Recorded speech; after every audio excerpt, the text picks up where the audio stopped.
मनरेगा जैसे कानून बनाकर आपको रोजगार का अधिकार दिया, जिसे आप अपने जीवन बेहतर बना सके। लेकिन अफसोस की बात है कि ऐसे संकट के समय नरेगा का बजट बढ़ाने के बजाय कम कर लिया गया। कांग्रेस ने लॉकडाउन के दौरान भी सेवा की राजनीति की। आप घरों से दूर फंसे थे, आपको घर पहुंचाया। जितनी भी आपकी मदद हो सकती थी, हमने पूरा प्रयास किया। सेवा और अधिकारों की राजनीति के रास्ते पर चलते हुए ही उत्तर प्रदेश में कांग्रेस पार्टी एक नई राजनीति का विजन लेकर आए हैं।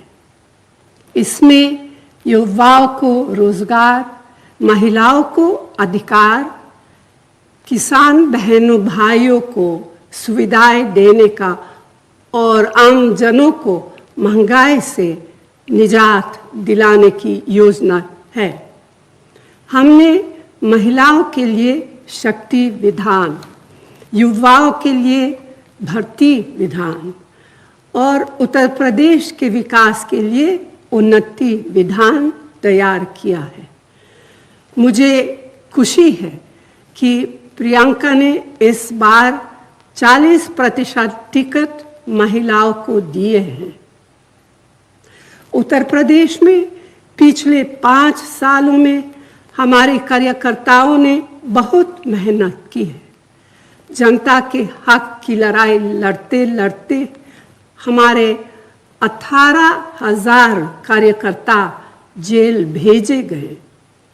बहनों और भाइयों, मैं अपने आप को आपके परिवार का एक अटूट हिस्सा मानती हूँ।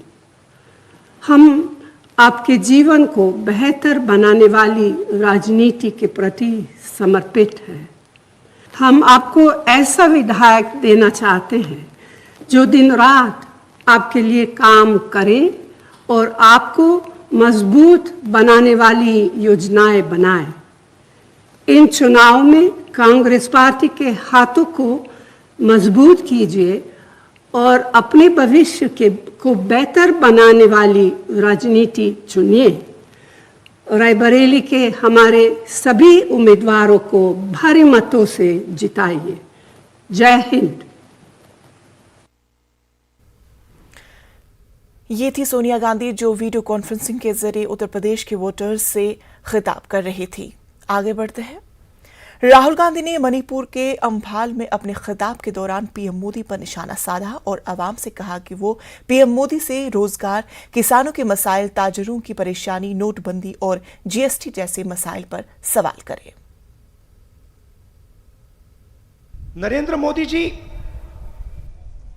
2014 में बहुत वायदे करते थे। जहां भी जाते थे कहीं कहते थे 2 करोड़ युवाओं को 1 साल में रोजगार दूंगा, कहते थे 15 लाख रुपए हर बैंक अकाउंट में डाल दूंगा, कहते थे कि किसानों की जिंदगी बदल दूंगा, आमदनी दुगनी कर दूंगा। अब मैं आपसे पूछना चाहता हूं, अब जब नरेंद्र मोदी आते हैं, कल आएंगे, तो वो रोजगार की बात क्यों नहीं करते? 15 लाख रुपए देने की बात क्यों नहीं करते? किसानों की आमदनी की बात क्यों नहीं करते? नोटबंदी की बात क्यों नहीं करते? गलत जीएसटी की बात क्यों नहीं करते? जो 3 काले कानून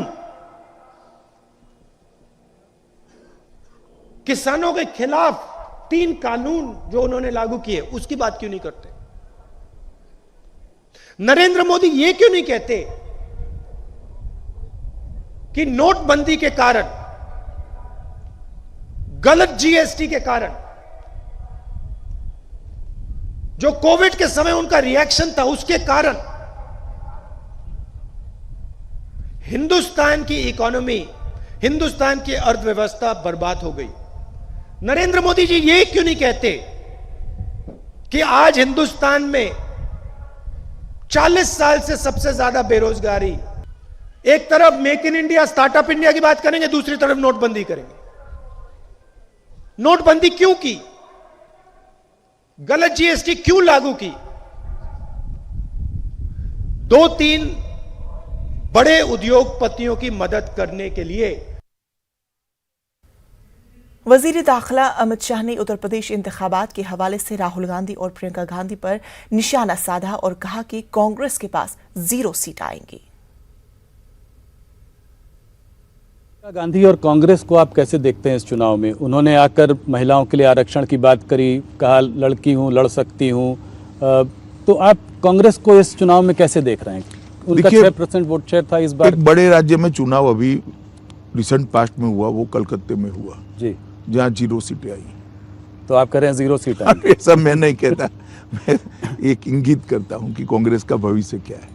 उनके पंजाब के मुख्यमंत्री चन्नी जी ने तंज कसा और प्रियंका जी उनके साथ थी, कहा कि किसी भैया को हम यहाँ नहीं आने देंगे सरकार बनाने के लिए। देखिए, कांग्रेस की आदत है जी, हर जगह अलग अलग बात करना, मगर मैं मानता हूँ कि इस प्रकार का स्टेटमेंट स्वस्थ समाज के लिए ठीक नहीं है। पूरा एक देश है, जिसको गुजरात आना है वो गुजरात आ सकता है, यूपी आना है वो यूपी आ सकता है, रोजी रोटी के लिए, अपनी कैरियर के लिए जिसको पंजाब जाना है वो पंजाब जा सकता है। मैं इसको नहीं घुसने दूंगा, मुझे इसको नहीं घुसने दूंगा, और इसके आधार पर चुनाव की राजनीति करना, कम से कम मैं इसको ठीक नहीं मानता। और प्रियंका की जी स्वयं मंच पर थी और आनंद व्यक्त कर रही थी, और यूपी में जाकर वो कह रही है कि हम यूपी के सम्मान की बात कर रहे हैं। मैंने तो इतना बड़ा कॉन्ट्राडिक्शन 2 दिन में देखा ही नहीं है। दूसरे दिन यूपी में जाकर कहती है हम तो यूपी का गौरव बढ़ाने आए। कांग्रेस लीडर प्रियंका गांधी ने कहा कि मजहब और जात-पात को मौजू बनाकर इंतखाबात लड़े जा रहे हैं। हालांकि इंतखाबात से कबल बुनियादी मसाइल को उजागर किया जाना चाहिए। उन्होंने न्यूज़ 18 के साथ बातचीत के दौरान अपने ख्यालात का इजहार किया।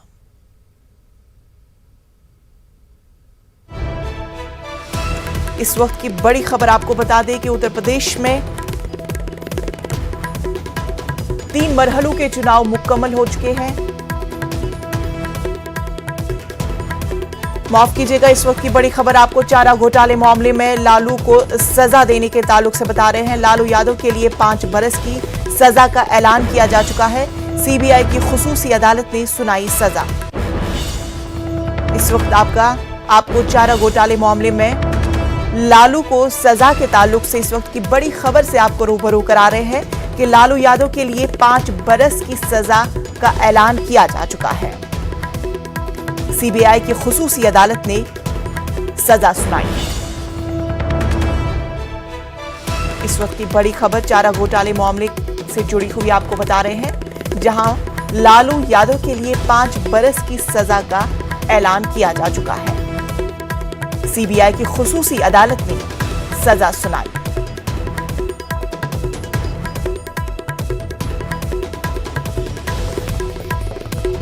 लालू यादव के ताल्लुक से इस वक्त की बड़ी खबर आपको बता रहे हैं, जहां लालू यादव के लिए 5 बरस की सजा का ऐलान किया जा चुका है। सीबीआई की खुसूसी अदालत ने सजा सुनाई है।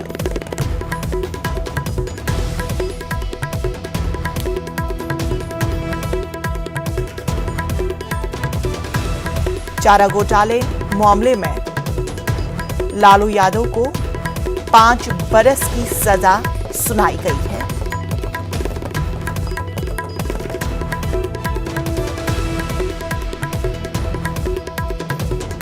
सीबीआई की खुसूसी अदालत ने सजा सुनाई।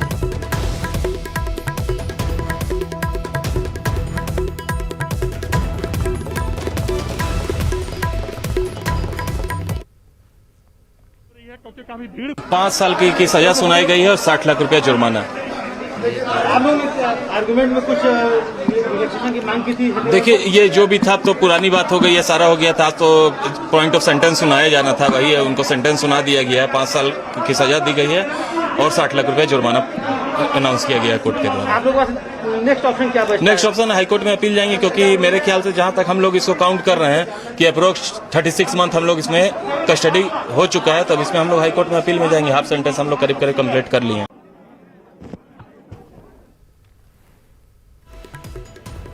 आपको बता दें कि चारा घोटाले मामले में लालू को सजा सुनाई गई है। लालू यादव के लिए 5 बरस की सजा का ऐलान किया जा चुका है। सीबीआई की खुसूसी अदालत ने ये सजा सुनाई।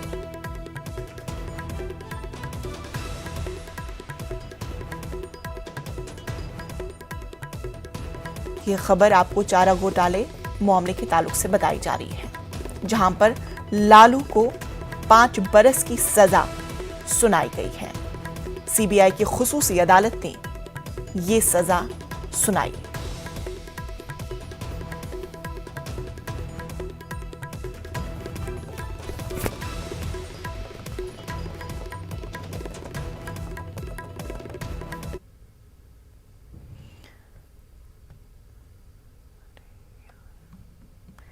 प्रियंका गांधी पर निशाना साधा और कहा कि कांग्रेस के पास 0 सीट आएंगे। इस तरह से वजीर दाखिला अमित शाह ने उत्तर प्रदेश इंतखाबात के हवाले से राहुल गांधी और प्रियंका पर निशाना साधा और कहा कि कांग्रेस के पास 0 सीट आएंगे। कांग्रेस लीडर राजनीतिक दल है वो एक ही बिसात पर खेल के धर्म की बात, जाति की बात कर रहे हैं। कोई चर्बी निकालने की बात कर रहा है, कोई गर्मी निकालने की बात कर रहा है, भर्तियों की कोई बात नहीं कर रहा है, रोजगार की कोई बात नहीं कर रहा है। तो देखिए मेरी पार्टी शुरू से यही कह रही है कि ये चुनाव इन चीज़ों के बारे में होना चाहिए। जो आपके मुद्दे हैं उनके बारे में चुनाव होना चाहिए। इनका समाधान कैसे होगा, आप आगे कैसे बढ़ेंगे, यही बातें होनी चाहिए। इसी के लिए हमने 3 सालों से संघर्ष भी किया है। जहाँ जहाँ समस्या आई, जहाँ जहाँ दुख हुआ, पीड़ा हुई, अत्याचार हुआ, कांग्रेस पार्टी के कार्यकर्ता, पदाधिकारी, नेता सब सड़क पे उतरे, उन्होंने संघर्ष किया, उन्होंने आवाज़ उठाई। चाहे वो स्टूडेंट्स की परीक्षाओं का हो मामला, चाहे बेरोजगारी का हो, चाहे महंगाई का हो, और फिर चाहे जैसे मैंने कहा जहाँ जहाँ अत्याचार हुए। तो हमने ये 3 सालों के लिए काम किया है। तो ऑब्वियसली अब चुनाव आ रहा है तो हमारा पूरा फोकस चुनाव पे है, लेकिन हमारा आधार जो है वही है कि देखिए ये जो मुद्दे हैं यही महत्वपूर्ण मुद्दे हैं, इन्हीं पर चुनाव लड़ा जाना चाहिए। अच्छा, एक सवाल ये भी है कि अगर इसको 2022 को एक तरह से सेमीफाइनल्स के रूप में 2024 का देख रहे हैं, बार बार ये तो विपक्ष आप कह रहे हैं, मैं नहीं कह रही। अच्छा, अगर मीडिया चलिए मीडिया, क्योंकि मीडिया का अपना वो होता है, लेकिन कोई चुनाव सेमीफाइनल नहीं होता, कोई चुनाव ऐसा सेमीफाइनल नहीं होता, सब चुनाव महत्वपूर्ण होते हैं। पर क्या इसे आप मानती हैं कि से लड़ने चाहिए सारे कांग्रेस की जो यूपी स्टोरी है, जिस यूपी स्टोरी के बारे में आप एक एस्पायर कर रही होंगी, उस यूपी स्टोरी 2024 के संदर्भ में यूपी का ये 2022 इलेक्शंस इंपॉर्टेंट है और यहाँ से एक आगे रास्ता निकलता है कांग्रेस के लिए? देखिए कांग्रेस की यूपी स्टोरी क्या है। कांग्रेस 30 साल में पहली बार 400 सीटों पे लड़ रही है। कांग्रेस ने 3 सालों से खूब संघर्ष किया है। कांग्रेस का यहाँ पे संगठन बहुत दुर्बल था, उसको पिछले 3 सालों में खूब बनाने की पूरा प्रयास रहा है और बहुत हद तक वो बन भी चुका है। आज अगर आप किसी भी गांव में जाएं, आपको कांग्रेस का संगठन कहीं ना कहीं वहाँ पे दिखेगा। दमनकारी सरकारें हैं, लोकतंत्र को ख़त्म करना चाहते हैं, संविधान को ख़त्म करना चाहते हैं। इसके लिए बहुत हिम्मत चाहिए और हिम्मत का मतलब है कि आप बाहर निकलें, आप आएँ, लोगों के बीच आएँ, उनकी संघर्षों को समझें, उनकी समस्याओं को समझें। और अगर आप ऐसा नहीं करेंगे तो चाहे कांग्रेस उभरे, चाहे कोई और उभरे, आप अपनी राजनीति को सस्टेन नहीं कर पाएंगे। Thank you for talking, giving time to News 18 it's a long run. Thank you. इस वक्त की एक और बड़ी खबर से आपको रूबरू करा दें कि जम्मू में पीएचई मुलाजमीन का एहतिजाज हो रहा है। मरकजी वजीर डॉक्टर जितेंद्र सिंह की रिहाइशगाह के बाहर ये एहतिजाज किया जा रहा है। मुख्तलिफ मुतालबात पर यह एहतिजाज किया जा रहा है। आपको बता दें कि यह एहतिजाज पीएचई मुलाजमीन की जानिब से किया जा रहा है। मरकजी वजीर डॉक्टर जितेंद्र सिंह की रिहाइशगाह के बाहर यह एहतिजाज किया जा रहा है। मुख्तलिफ मुतालबात को लेकर इस एहतिजाज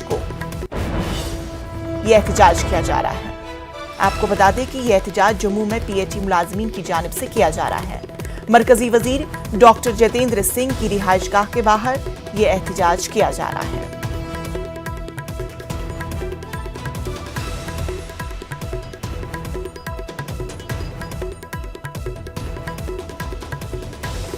जम्मू में इस वक्त एहतिजाज हो रहा है। हमारे साथ हमारी नुमाइंदा जो जम्मू से जुड़ गई है, कोमल सिंह हमारे साथ जुड़ गई है। कोमल, ये बताइए कि जम्मू में पीएटी मुलाजमीन की जानिब से एहतिजाज किया जा रहा है, क्या कुछ है मुतालबात? बिल्कुल इंशा, मैं आपको बता दूं कि ये सुबह से ही यहाँ पर प्रदर्शन चल रहा है डॉक्टर जितेंद्र साहब के जो रिहाइश गाह है उसके बाहर, और ये सैकड़ों की तादाद में लोग यहाँ पर मौजूद हैं और सुबह से ही इनकी यही मांग है। आपको सबसे पहले ये बता दूं कि बीडीसी और डीडीसी के जब चुनाव थे तो इन लोगों के साथ वादे किए गए थे। डॉक्टर जितेंद्र साहब भी थे वहां पर और अमित शाह भी थे। उन्होंने कहा था कि इन इलेक्शन पे आप हमारे हाथों को मजबूत करो, हम आपकी जॉब को परमानेंट कर देंगे। लगभग 30 सालों से ये सड़कों पर प्रदर्शन करते हैं, लेकिन इनकी मांग को अभी तक पूरा नहीं किया गया। कुछ लोग हमारे साथ मौजूद है, प्रदर्शन कर रहे हैं। छाती पीट कर आज प्रदर्शन किया आपने? हाँ जी, और हमने तो फंसे थे छाती पीटने, सारे बच्चे भूखे ने, ठीक है। ये हमको तनख्वाह टाइम से नहीं देते हैं, लारे लगाते हैं, आज करेंगे कल करेंगे, करते नहीं हैं। कई बार तो उन्होंने हमको टाइम दिया है, हमारे कुछ मुलाजिम बच्चे मर गए हैं, फार लग गए हैं, टाइम की फीस नहीं है, उनको टाइम का कपड़ा नहीं है, कहाँ से देनी है फीस? तो बच्चे भी अब सवाल करने लगे हैं, बच्चे भी सवाल करने लगे हैं। कब पक्के होंगे आप? देखिए मैडम, 25 साल हुए हमने डिपार्टमेंट को सेवा देते हुए, हमारे साथ झूठे वादे किए गए हैं। एलजी साहब आए थे, डीडीसी इलेक्शन हुई, उन्होंने कहा कि डीडीसी इलेक्शन के बाद आपको पक्का किया जाएगा। देखो 1.5 साल हो गया, अभी भी कुछ नहीं हुआ। जब हमारी बारी कहते हैं कि आप पाप की गारंटी है। जिन लोगों ने पाप किया है हमको उनको बता दिया जितेंद्र सिंह को कि पाप की गारंटी जिन लोगों ने की है वो कुर्सियों के नीचे हैं आए। हमने बढ़ चढ़ के बीजेपी का साथ दिया, आज भी देंगे हम, लेकिन हमारा डेली वेज का पहले काम होना चाहिए। अब हम नहीं छोड़ेंगे इनको। प्यार बहुत है बीजेपी से, आज भी बीजेपी का साथ देने के लिए तैयार है, लेकिन मांग सिर्फ इतनी कि 30 सालों पर से सड़कों पर उतरते हैं। सड़कों पर आकर इन्होंने प्रदर्शन किए हैं, लेकिन इनकी डिमांड अभी तक पूरी नहीं हुई है। इस समय भी डॉक्टर जितेंद्र के घर के बाहर हैं और भी लोग हमारे साथ मौजूद। डोडा से आए हैं? जी, भद्रवा से आया हूं मैं। भद्रवा से आए हैं और प्रदर्शन के लिए, खासकर इनकी रिहाइश के बाहर। क्या कहेंगे? ये आज जो वादा करती है, सबसे मैं पहले आपका शुक्रिया अदा करता हूँ जो आज ये वादा करती है बीजेपी, हम 50 सीटें लेंगे। अब की बार अगर इन्होंने हमें पक्का नहीं किया, हमारा बकाया जो वेतन है वो नहीं दिया, हमें टाइम की सैलरी नहीं दी, हम इनको बताएंगे डेलीवेजर की ताकत क्या होती है। हम इनको बताएंगे, क्योंकि 1750 में आप मैडम बाखूबी जानते हैं कि 1750 में कुछ भी नहीं आता, घर नहीं चलता है। हमें जेयू का भी प्रेशर होता है, हमें एडबल का भी प्रेशर होता है, हमें एक्शन साहब का भी प्रेशर होता है, हमें घर का भी प्रेशर होता है। कहीं हमारे साथी तो मर गए। जो आज जो इन्होंने बीजेपी ने जो ड्रामा रचा, हम तो यहाँ पे कुछ करने नहीं आए थे, हम अपना हक मांगने आए थे। जो आज अपना हक इंशा यहाँ पर मांगने आए थे, लेकिन यहाँ पर थोड़ी बदसलूकी पुलिस की तरफ से हुई है, क्योंकि धक्का मुक्की हुई है, कुछ लोगों को चोटें भी आई हैं। बिल्कुल जी मैम, मैं आपको बताना चाहता हूँ कि आज जैसे ही इन्होंने अपनी ताकत का जो एक दृश्य दिखाया लोगों को कि हमारे लोगों के ऊपर एक दमनकारी नीति से पुलिस प्रशासन के द्वारा डंडे बरसाए गए, ये बहुत ही एक निंदनीय बात है। मैं बताना चाहता हूँ कि हम कोई पत्थरबाज लोग नहीं हैं, हम कोई देश विरोधी लोग नहीं हैं, ना हम देश विरोधी नारे लगाने वाले लोग हैं। हम अपने हक की आवाज लेके आए थे। चलिए इंशा अपने हक की आवाज लगाने के लिए कोमल ये बताएं कि इन मुलाजिमीन की कब से तनख्वाहें रुकी हुई है? ये तनख्वाहें नहीं इंशा, ये एक परमानेंट होने की अपनी मांग को लेकर ही आज सड़कों पर उतरे। लगभग 30 सालों से ये अपना प्रदर्शन ये इसी तरह से करते आए हैं। आज भी ये बहुत दिनों से प्रदर्शन कर रहे थे, लेकिन कुछ दिन पहले इन्होंने अल्टीमेटम दिया था कि इस डेट की अगर इन्होंने डॉक्टर जितेंद्र या सरकार की तरफ से कोई ऐसा डिसीजन नहीं आया कि उनको परमानेंट कर दिया है, तो ये उनके घर का घेराव करेंगे। और ये मैं उनके घर के ठीक बाहर हूँ और आप कैमरे में साफ तस्वीरें देखेंगे, ये उनका घर है, डॉक्टर जितेंद्र साहब का घर है। और ये यहाँ पर बैरिकेडिंग हुई है, क्योंकि अल्टीमेटम पहले ही दिया था, इसीलिए बैरिकेडिंग भी पुलिस की तरफ से कर दी गई थी। तो काफी ज्यादा तादाद में जो लोग हैं, आप तस्वीरों में देख सकते हैं, यहाँ पर प्रदर्शन कर रहे हैं। और इनका जो गुस्सा है वो इनके चेहरे पे साफ दिखाई दे रहा है। ये बताइए कि इनके पास इंतजामिया की जानिब से कोई आया इनके पास इनके मुतालबात सुनने के लिए? बिल्कुल अभी तक कोई भी नहीं आया है और ये इसी बात का इंतजार कर रहे हैं कि सुबह से ये यहाँ पर आए हैं और ये इंतजार कर रहे हैं कि शायद कोई अफसर बाहर निकलकर इनसे बात करेगा या फिर से एक उम्मीद इनको बंधेगी कि इन्होंने अब पक्का होना है, कब परमानेंट होना है। लेकिन अब इनके सब्र का बांध यहाँ पर टूटता नजर आ रहा है। कुछ लोगों का इंशा ये भी कहना है कि अब हमारे पास किसानों की तरह आत्महत्या करने के बजाय और कोई रास्ता बचा नहीं है। तो अभी तक यही इंतजार किया जा रहा है कि क्यास लगाई जा रही है कि क्या शायद कोई अफसर जो है वो सड़क पर आकर उनसे बात करेगा। जी इंशा। बिल्कुल कोमल, इस खास खबर पर हमारी नजर बनी रहेगी। तफसीलात के लिए बेहद शुक्रिया। इसी के साथ वक्त हुआ छोटे से वक्फे का। बने रहे न्यूज़ 18 उर्दू के साथ। ब्रेक के बाद इस्तकबाल। अब बात करते हैं मध्य प्रदेश की, जहां अजान पर तनाज़ा खत्म होने का नाम नहीं ले रहा है। लाउडस्पीकर से मसाजिद में होने वाली अजान को लेकर इंदौर के वकीलों के जरिए पहले मुखालफत शुरू हो गई थी। इसके बाद इस तहरीक में विश्व हिंद परिषद, बजरंग दल के शामिल होने के बाद इसमें मजीद शिद्दत आ गई है। इंदौर और जबलपुर के बाद रतलाम में मसाजिद में लाउडस्पीकर से होने वाली अजान को लेकर तनाज़ा शुरू हो गया है। रतलाम के रावती में मसाजिद से होने वाली अजान को लेकर न सिर्फ एतराज किया गया, बल्कि मसाजिद के सामने की इमारत में लाउडस्पीकर लगाकर तेज गाने बजाने का मामला सामने आया है। सोशल मीडिया पर वीडियो वायरल होने के बाद पुलिस इंतजामिया ने दो तबके के लोगों को आपसी सलाह व मशवरे से मामला हल करने की बात कही है। साहब ऐसा है, आज राउटी में जो मस्जिद में अजान आवेदन देने के बाद भी लाउड में बढ़ा दी गई है, तो इसका हमने एक उपाय किया है। ये मेलवाड़े में जहां इनके सामने मस्जिद है उसके सामने हमने लाउड स्पीकर लगा दिए हैं, और जब जब इनकी अजान बजेगी, जब जब हम ये सब कुछ बजाएंगे, ये संदेश। हमारे साथ हमारे नुमाइंदे मेहताब आलम हमारे साथ जुड़ गए हैं। मेहताब आलम, एक तरफ से अजान और दूसरी तरफ तेज गाने बजाने का मामला।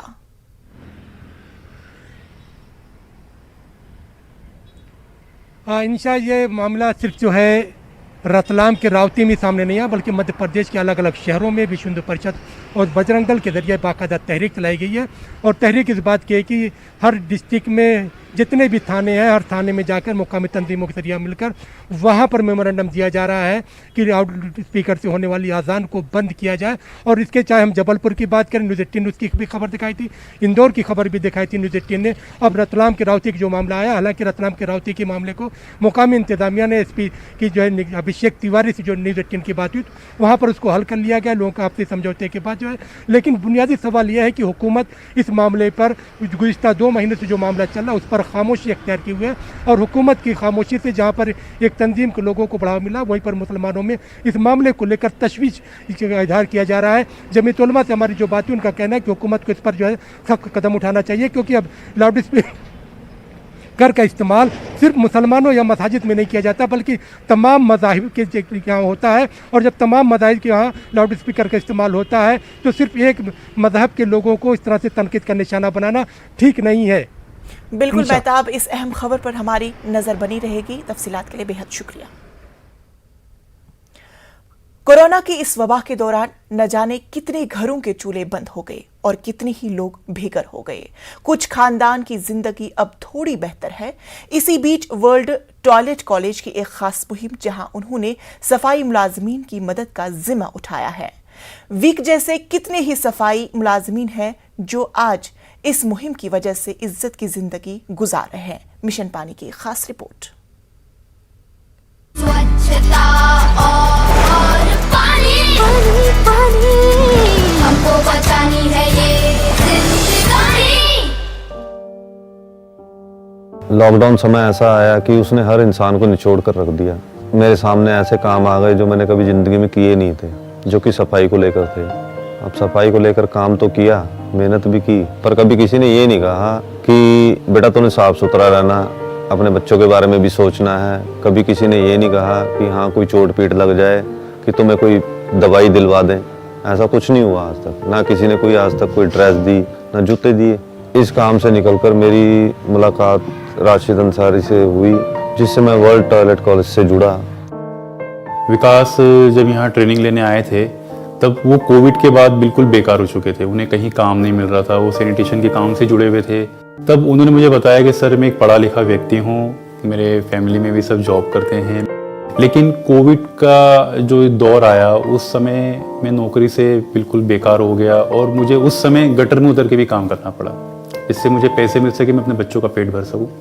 तो बोले सर मुझे आपके ट्रेनिंग प्रोग्राम के बारे में पता चला है, अगर कोई मेरे लिए बेहतर विकल्प है यहाँ पे जॉब का तो प्लीज़ आप मुझे इसके लिए बताइएगा, कांटेक्ट करिएगा। तो हमने उनसे कहा कि पहले आप ट्रेनिंग लीजिए, अपने आप को तैयार कीजिए। हमने उनको यहाँ पे ट्रेनिंग दिया, तैयार किया, और हरी भरी पटियाला वेस्ट मैनेजमेंट जो इस प्रोग्राम में पार्टनर है, आज वो व्यक्ति एक वार्ड का सुपरवाइजर है।